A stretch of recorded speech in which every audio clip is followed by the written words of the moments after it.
ओम नमो भगवते वासुदेवाय नमः। जय श्री राधे कृष्णा दोस्तों, आई होप कि आप सभी अच्छे हों। आज की कहानी में कुछ ट्विस्ट है। मतलब एक बार शिव जी से माता पार्वती कहती हैं कि महादेव, मुझे ये नहीं समझ आ रहा है कि धरती पर इंसान गरीब कैसे हो जाता है। शिव जी मुस्कुराते हुए कहते हैं कि ये आपका बहुत बड़ा प्रश्न है और आज मैं आपको इस प्रश्न के उत्तर दूंगा, वो भी एक कहानी के जरिए। इंसान अपनी गलतियों की वजह से ही गरीब हो जाता है। माता पार्वती कहती हैं कि शिव जी पहेलियाँ मत बुझाइए, मुझे इसका स्पष्टीकरण बताइए। शिव जी कहते हैं स्पष्टीकरण करने के लिए तो आपको मैं एक कहानी के जरिए समझाने वाला हूँ। बोलते हैं ठीक है। कहानी शुरू करने से पहले शिव जी कहते हैं कि देखिए, इंसान का सच में अपनी ही गलती होती है जिसकी वजह से माता लक्ष्मी रुष्ट हो जाती हैं, और इसी कहानी में मैं आपको इसके बारे में बताने वाला हूँ। कहानी को शुरू करते हैं तो एक बार प्रेम से बोलिए जय भोलेनाथ, जय माता पार्वती की।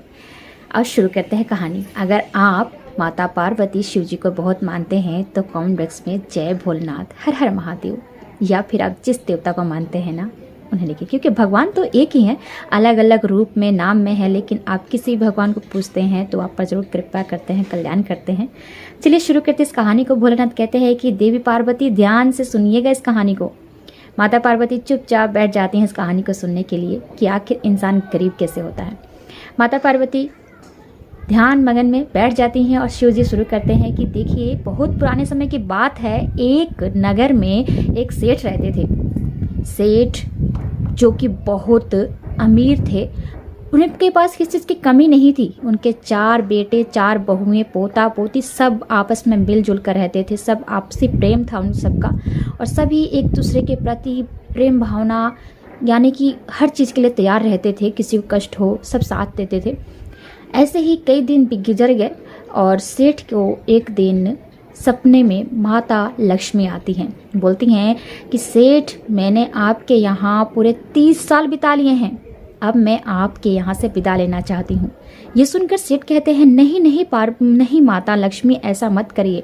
अगर आप चली गई तो मेरा क्या होगा? मैं आपसे बहुत प्रेम करता हूँ। आपके चलते ही लोग मुझे सलाम ठोकते हैं। रास्ते पे चलते ही सब कहते हैं देखो सेठ जी आ रहे हैं, और सब मुझे सलाम ठोकते हैं। मेरे बच्चे मेरा सम्मान करते हैं। मेरे घर में रुतबा है, बाहर रुतबा है। अगर आप चलेगी तो मेरा क्या होगा? आप नहीं जा सकती। माता लक्ष्मी कहती हैं लेकिन मुझे तो जाना होगा, मैं स्थिर नहीं हूँ, मैं तो एक चंचल रहती हूँ, मैं इधर से उधर जाती रहती हूँ। तब शेठ जी कहते हैं ऐसा मत करिए माता लक्ष्मी, अगर आप चले गई तो मैं नहीं रह पाऊँगा। मैंने आपके कारण ही कोई मंदिर मस्जिद में नहीं गया कभी, सिर्फ आपके बलबूते पर। ये सुनकर माता लक्ष्मी कहती हैं मैंने तो मना नहीं किया था कि तुम किसी मंदिर मस्जिद में मत जाओ, लेकिन मैं स्थिर नहीं हूँ, मैं चंचल हूँ, मुझे यहाँ से वहाँ जाना पड़ता है, और आज मैं यहाँ से जाकर तुम्हारे दूसरे घर चली जाऊँगी। लेकिन हाँ, तुम चिंता मत करो, तुम मेरे बहुत बड़े भक्त हो, इसलिए मैं तुम्हें एक वरदान देकर जाऊँगी। तुम अपनी इच्छा से जो वरदान मांगना है मांग लो। अब सेठ जल्दबाजी नहीं करते हैं, बोलते हैं कि माता लक्ष्मी, हर किसी को कुछ समय मिलता है, मुझे भी एक दिन का समय दीजिए ताकि मैं अपने परिवार से सलाह मशवरा कर सकूं कि मैं किस तरह का वरदान मांगूं। माता लक्ष्मी कहती है ठीक है, तुम्हें एक दिन का समय दिया, लेकिन कल तुम अपना जो वरदान मुझसे मांग लेना, मैं यहाँ से चली जाऊँगी। अब समझदार इंसान कौन होता है? घर का मुखिया कुछ भी है, कोई भी घर का मुखिया है या फिर कोई घर का सदस्य है, वो समझदार कब होता है? जब सभी से अपना फैसला सुनाता है, सुनाने से पहले उनसे राय मशवरा करता है, उनसे सभी की बात सुनता है, और उसके बाद उसके विचार में कौन सही है उसी बात को लेकर आगे बढ़ता है। तो यही काम सेठ ने किया। सेठ घर पहुंचता है और अपनी चारों बहुओं को बुलाता है। बोलता है देखो बेटा, मैं आप लोग से बात करना चाहती हूँ। आप चारों बहुओं एक साथ घर में रहती हो, घर की लक्ष्मी हो, और लक्ष्मी जब घर में है आप लोग, तो आप लोग से ही बात करना बनता है। चारों बहुएं बोलती हैं बोलिए पिताजी, क्या बात करना है? बोलते हैं कि बेटा, हम गरीब होने वाले हैं, मेरा सब कुछ जाने वाला है, मैं गरीब होने वाला हूँ। तो बहुएं कहती हैं ऐसे कैसे हो सकता है पिताजी, क्या बात है, आप ऐसे क्यों बोल रहे हैं? आप गरीब होने वाले हैं, ऐसी क्या बात है? हमें पूरा स्पष्टीकरण बताइए। तब जो सेठ होते हैं बोलते हैं कि रात को सपने में मेरे माता लक्ष्मी आई थी, उन्होंने बोला कि अब वहाँ से जाना चाहती हैं, हम गरीब हो जाएंगे। लेकिन उन्होंने कहा है कि एक वरदान मांग के जाना मुझसे। अब मुझे समझ में नहीं आ रहा है कि मैं क्या उनसे वरदान मांगूं, इसलिए मैंने आप सभी को यहाँ बुलाया है। आप सब अपने अपने मत दीजिए किसके हिसाब से कौन सा वरदान मांगना चाहिए। सबसे पहले उन्होंने बड़ी बहू से पूछा। बड़ी बहू ने कहा, पिताजी अगर माता लक्ष्मी जा रही हैं तो उनसे धन दौलत सोने चांदी मांग लीजिए ताकि उनके जाने के बाद हम गरीब नहीं हों। फिर उन्होंने दूसरी बहू से पूछा, बेटा आपका क्या राय है।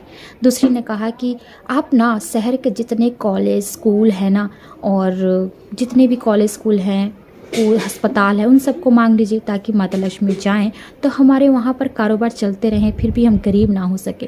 और फिर उन्होंने तीसरी बहू से पूछा।